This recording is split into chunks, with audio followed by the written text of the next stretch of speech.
கிறிஸ்துவுக்குள் பிரியமான சகோதர சகோதரிகளே, இயேசு கிறிஸ்துவின் இனிதான நாமத்தினால் உங்களை வாழ்த்துகின்றேன். இந்த புதிய மாதத்திலே உங்களை சந்திப்பதில் நான் மகிழ்ச்சி கொள்கின்றேன். இதனாலும் கூட ஏபேல் மினிஸ்ட்ரி யூடியூப் தளத்தின் வாயிலாக உங்களை சந்திப்பதில் நான் மிகவும் மகிழ்ச்சி கொள்கின்றேன். இந்த வாய்ப்பை தந்த தேவனுக்கும் இந்த யூடியூப் சேனலுக்கும் என்னுடைய நன்றியை நான் தெரிவித்துக் கொள்கின்றேன். நாம் இந்த நாளில் கூட இந்த புதிய மாதத்திலே தேவனுடைய வாக்குத்தத்த வேத வசனத்தை படிக்க இருக்கிறோம். படிப்பதற்கு முன்பதாக நம் கண்களை மூடி ஜெபம் செய்வோம். நேசிக்கிற அன்பின் ஆண்டவரே, உடைய வார்த்தையை தந்த கிருபை காத்திருக்கிறோம். இந்த நேரத்தில் கூட கர்த்தாவே, இந்த புதிய மாதத்துல உடைய வார்த்தையை தியானிக்க இருக்கிறோம். எங்களோடு கூட பேசுங்க. இயேசுவின் நாமத்தினால் கேட்கிற எங்கள் பிதாவே, ஆமென். கிறிஸ்துவுக்குள் பிரியமானவர்களே, இந்த புதிய மாதத்துக்கான வாக்குத்தத்த வேத வசனம் புலம்பல் 3ஆம் அதிகாரம் 24ஆம் வசனத்தை நாம் வாசிக்க போகின்றோம். நான் வாசிக்கின்றேன். புலம்பல் 3ஆம் அதிகாரம் 24வது வசனம். கர்த்தர் என் பங்கு என்று என் ஆத்துமா சொல்லும், ஆகையால் அவரிடத்தில் நம்பிக்கை கொண்டிருப்பேன். இங்கே நாம் பார்க்கும் பொழுது அருமையான பக்தன் இவ்வளமாக சொல்கின்றார், கர்த்தர் என் நம்பிக்கை என்று என் ஆத்துமா சொல்லும், நான் அவரிடத்தில் நம்பிக்கை கொண்டிருப்பேன். இங்கே இன்னொரு வார்த்தையும் வருகின்றது, கர்த்தர் என் பங்கு என்று சொல்லக்கூடியதை பார்க்கிறோம். இந்த புதிய மாதத்துல என்னுடைய தலைப்பு கர்த்தர் என் பங்கு. இன்னைக்கு நம்முடைய வாழ்க்கையில கர்த்தர் நம்முடைய பங்காக இருக்கிறார். அப்படின்னா என்ன அப்படின்னு சொல்லி கேட்கலாம். சில நேரங்கள்ல நமக்கு தெரிந்தவர்கள் எத்தனையோ பேர்கள் இருந்தாலும் நம்முடைய இருதயத்துக்கு பிடித்தவர்கள் என்று நாம் கேட்போம் என்றால் குறிப்பிடத்தக்கவர்கள் மாத்திரமே. அதிலும் குறிப்பா சொன்னோம் அப்படின்னு சொன்னா நம்ம குடும்பத்தினர்கள் அல்லது ஒரு சில நெருங்கிய நண்பர்கள் தான் அவங்க என்னுடையவர்கள், எனக்கு சொந்தமானவர்கள் அப்படின்னு சொல்லி நம்ம பார்க்கிறோம். இங்க அருமையான பக்தன் அழகா சொல்றாரு, கர்த்தர் என்னுடைய பங்கு. அதாவது என்னுடைய எல்லா தேவைகளும் சரி, என்னுடைய கஷ்டம் நஷ்டத்திலையும் இன்பத்திலையும் துன்பத்திலையும் என்னோடு கூட ஒரு பங்காளியாக, என்னோடு கூட ஒரு சகோதரனாக, நண்பனாக கூட இருக்கிறவரு என்னுடைய கர்த்தர் அப்படின்னு சொல்லி சொல்லக்கூடியதை பார்க்கிறோம். பிரியமானவர்களே, இன்று கர்த்தர் நம்முடைய பங்காக இருக்கிறார். இந்த புதிய மாதத்துல கர்த்தர் நம்முடைய பங்காக இருக்கிறார். அதை நாம் புரிந்து கொள்ள வேண்டும். சரி, எதின் அடிப்படையில் இந்த தாசன் கர்த்தர் என்னுடைய பங்கு அப்படின்னு சொல்லி சொன்னார்? இன்னைக்கு நாம எதின் அடிப்படையில் கர்த்தர் என்னுடைய பங்கு, கர்த்தர் என்னுடையவர் அப்படின்னு சொல்லி நம்ம உற்சாகமா நம்பிக்கையோடு சொல்லலாம்? 3 காரியங்களை நம்ம என்ன பண்ண போறோம் சொன்னா பார்க்க போகின்றோம். அதே புலம்பல் 3ஆம் அதிகாரத்துல 22வது வசனத்தை நான் வாசிக்கின்றேன். நாம் நிர்மூலமாகாதிருக்கிறது கர்த்தருடைய கிருபையே, அவருடைய இரக்கங்களுக்கு முடிவில்லை. முதல் காரியம், கர்த்தர் எப்படி நம்முடைய பங்கா இருக்கிறாரு அப்படின்னு சொல்லி கேட்கிறப்ப வசனம் சொல்லுது, நாம் நிர்மூலமாகாமல் இருப்பது கர்த்தருடைய கிருபையே, அவருடைய கிருபையே. இன்னைக்கு கர்த்தர் நம்முடைய துணையாக, நம்முடைய தேற்றருள் வாளனாக இருக்கிறதுனாலதான் நாம் இன்னைக்கு ஜீவனோடு இருக்கிறோம். இன்னைக்கு நாம நிர்மூலம் ஆகாமல் இருக்கிறோம். அப்ப முதல் காரியம், இன்னைக்கு நாம நிர்மூலம் ஆகாமல் இருக்கிறோம் அப்படின்னு சொன்னா கர்த்தர் நம்முடைய பங்காக இருக்கிறதின் காரணத்தினால்தான், கர்த்தர் நம்மோடு கூட இருக்கிறதின் காரணத்தினால்தான். அநேக நேரங்களில நம்மளுக்கு விருப்பமான காரியங்கள் கிடைக்கிறப்ப நம்ம கடவுளை விட்டு தூரம் போயிடுறோம், அல்லது கடவுளை நம்ம மறந்துடுறோம், இயேசுப்பாவை மறந்துடுறோம். நம்மளுக்கு சந்தோஷமான நேரங்கள்ல நம்ம கர்த்தருக்கு ஒரு வாட்டி நன்றி சொல்லிட்டு அதுக்கு அடுத்து நம்ம விட்டுறோம். ஆனா கஷ்டமான நேரங்கள்ல யோசிப்போம், கடவுளே எனக்கு உதவி செய்ன்னு சொல்லி அவர் கூப்பிடக்கூடியவராக நம்ம இருப்போம். ஆனால் இந்த வேதம் சொல்லுது, இன்னைக்கு நீங்களும் நானும் நிர்மூலகம் ஆகாமல் இருக்கிறோம் அப்படின்னு சொன்னா அது கர்த்தருடைய சுத்த கிருபை. பிரியமானவர்களே, சென்ற மாதம் முழுவதும் நம்ம கண்ணின் மணி போல பாதுகாத்து இந்த புதிய மாதத்தை அவர் கொடுத்திருக்கிறார் அப்படின்னு சொன்னா இன்னைக்கு நீங்களும் நானும் நிர்மூலமாகாமல் இருக்கிறோம் என்பது உண்மை.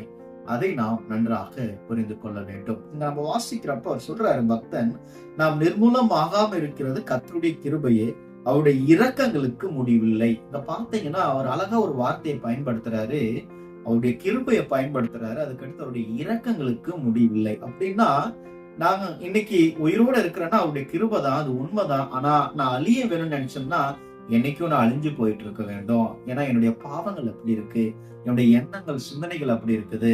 ஒருவேளை ஆண்டவருடைய பாவத்துக்கு தக்கதாக அவர் தண்டிக்க வேண்டும் அப்படின்னு சொன்னா இன்னைக்கு நம்ம உயிரோட இருந்திருக்க மாட்டோம். அதுதான் சங்கீதம் 103 நம்ம வாசிக்கிறோம்.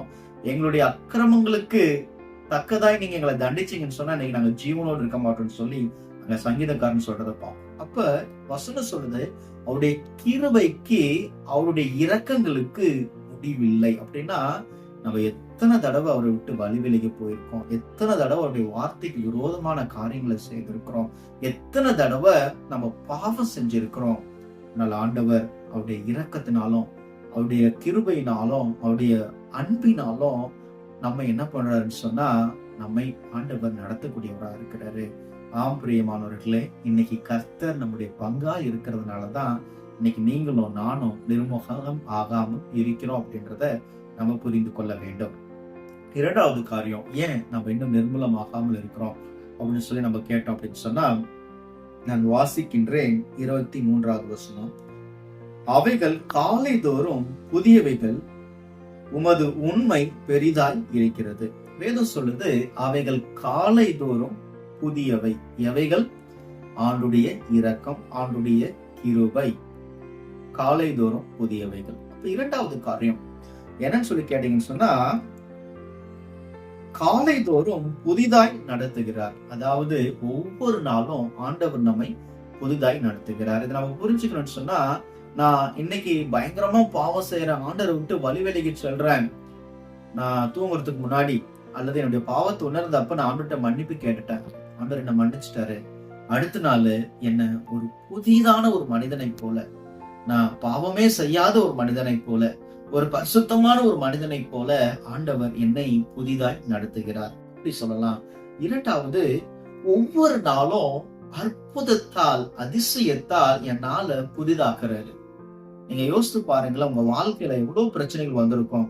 ஆனால் ஒவ்வொரு நாளும் அவர் நம்மை அற்புதத்தினாலும் அதிசயத்தினாலும் புதிதாக்கி நடத்தி கொண்டு இருக்கிறார் அப்படின்றத நீங்க புரிஞ்சுக்கணும். நீங்க ஒருவேளை அவர் நம்மை அற்புதமாய் அதிசயமாய் நடத்தல அப்படின்னு சொன்னா அந்த புதிதான ஒரு வாழ்க்கையை நம்மளால உணர முடியாது. மூன்றாவது, புதிதாய் நடத்துகிறார் என்று சொல்லும் பொழுது ஒவ்வொரு நாளும் பரிசுத்த ஆவியானவர் நம்மை ஊக்குவிக்கிறார், நம்மை பரிசுத்தப்படுத்துகிறார், நம்மை தேவனிடத்தில் சேர்க்க அவர் பிரயாசப்பட்டு கொண்டு இருக்கிறார் என்பதை நம்ம பார்க்கிறோம். அதான் சொல்றது காலை தோறும் அவைகள் புதியவைகள். எவைகள்? ஆண்டுடைய கிருபை, அவனுடைய இரக்கம் புதியவைகளா நம்மை மாற்றுகின்றது. அதாவது பாவமான வாழ்க்கையில இருக்கிற நம்மை, பாவியாய் வாழ்ந்த நம்மை பரிசுத்தமாய் வாழத்தக்கதான ஒரு புதிதான ஒரு வாழ்க்கைக்குள்ளாக நம்மை நடத்துகிறார். ஒருவேளை கர்த்தர் நம்முடைய பங்கா இல்லை அப்படின்னு சொன்னா, கர்த்தரை நம்முடைய ரட்சகரா நம்ம தேர்வு செய்யல அப்படின்னு சொன்னா நிச்சயமா இந்த ஒரு புதிதான உணர்வு நமக்கு இருக்காது. இன்னைக்கு இந்த உலகத்துல எத்தனையோ பேர்கள் இருக்கிறாங்க, ஆனால் அத்தனை பேர்களும் இயேசு கிறிஸ்துவை ஏற்றுக்கொண்டார்களா அப்படின்னு ஒருவேளை கேட்டீங்கன்னு சொன்னா அது கேள்விக்குறிதான். அத்தனை பேர்களும் இயேசு கிறிஸ்துவை நம்புகிறார்களா அப்படின்னு சொன்னா அது ஒரு கேள்விக்குறிதான்.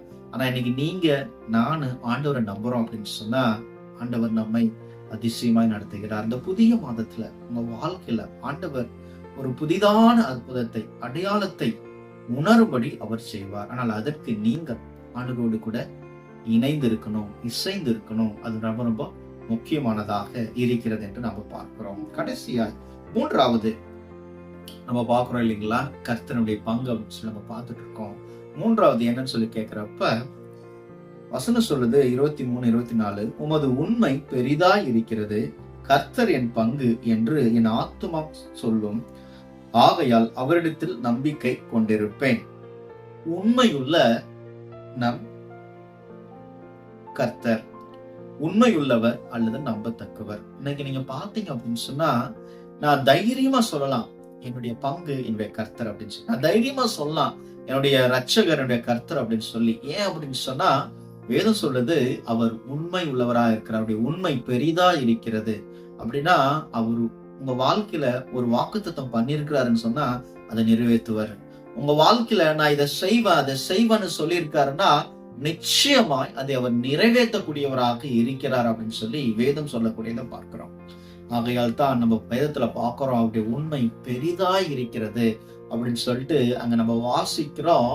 அவர் மேல் நான் நம்பிக்கை கொண்டிருப்பேன்னு சொல்லி அவ்வளவு உறுதியாக இங்கே பக்தன் சொல்லக்கூடியதை பார்க்கிறோம். அப்படின்னு சொன்னா அவர் நம்பத்தக்கவர். ஆம் பிரியமானவர்களே, சென்ற மாதம் முழுவதும் நம்மை கண்ணின் மணி போல பாதுகாத்த கர்த்தர் இந்த மாதமும் நம்மை நடத்துவார், பாதுகாப்பார்னு சொல்லி நம்ம அவரை நம்பணும். அவருடைய எல்லா தேவைகளையும் சந்திப்பார் அப்படின்னு சொல்லி நம்ம நம்பணும். அவர் என் கூட இருக்கிறார் அப்படின்னு சொல்லி நம்ம நம்பணும். அப்படி நம்புறப்ப நம்மை அவர் அதிசயமாய் நடத்தக்கூடியவராக இருக்கிறார் அப்படின்னு சொல்லி என்ன பண்ற நம்ம. ஆகையால் கிறிஸ்துக்குள் பிரியமான சகோதர சகோதரிகளே, இந்த யூடியூப் வாயிலாக இந்த செய்தியை நீங்க ஒருவேளை கேட்டுக்கொண்டு இருக்கிறீங்க அப்படின்னு சொன்னா, இன்னைக்கு கர்த்தராகிய இயேசு கிறிஸ்துவ உங்களுடைய பார்ட்னரா நீங்க தேர்வு செஞ்சிட்டீங்களா? உங்களுடைய பங்கா நீங்க தேர்வு செஞ்சிட்டீங்களா? அவரை நீங்க தேர்வு செய்யுங்க. உங்க வாழ்க்கையை அவர் மாற்றுவார், அதிசயமாய் நடத்துவார். இந்த புதிய மாசம் உங்களுக்கு ஆசீர்வாதமா இருக்கும். கண்களை மூடி ஜெபம் செய்வோம். நேசிக்கிற அன்பின் ஆண்டவரே, இந்த நேரத்தை தந்த கிருபைக்காக ஸ்தோத்திரிக்கிறோம். இந்த செய்தியை கேட்ட அனைவரும் ஆசீர்வதிங்க. அவர்களோடு கூட இருந்து கர்த்தர் நீர் நடத்தும்படி ஜெபிக்கிறேன். இயேசுவின் நாமத்தினால் கேட்கிற எங்கள் பிதாவே, ஆமென்.